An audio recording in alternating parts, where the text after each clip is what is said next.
నిజానికి మనిషి యొక్క మనసుకి ఒక సంబంధం ఉంది. అలాంటి సంబంధమే అవకాశానికి, ప్రయత్నానికి కూడా ఉంది. మనిషి అనుకుంటాడు, నాకు కొంచెం ధనం లభిస్తే నేను ఏదో ఒకటి చేయొచ్చని. ధనం అనుకుంటుంది, నువ్వు ఏదైనా చేస్తే నేను నీకు లభిస్తాను అని. మనిషి అనుకుంటాడు, నాకు ఒక అవకాశం వస్తే నేను తప్పక ప్రయత్నిస్తాను అని. అవకాశం అనుకుంటుంది, నువ్వు ప్రయత్నం చేస్తేనే కదా నేను లభించేది అని. జీవితంలో మీరు ఎప్పుడూ ఇలా అనుకోకండి, మీకు బయట వారి వల్ల కానీ లేదా లోకం నుండి కానీ అదృష్టం వల్ల కానీ ఏదైనా లభిస్తుందని.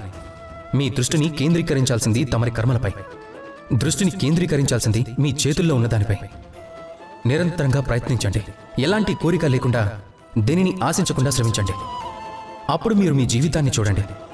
అది సాఫల్యం కానివ్వండి, సుఖాలు కానివ్వండి, ధనమైనా కానివ్వండి, అది అవకాశమైనా సరే స్వయంగా మిమ్మల్ని వెతుక్కుంటూ మీ దగ్గరికి వస్తుంది. రాధాకృష్ణ.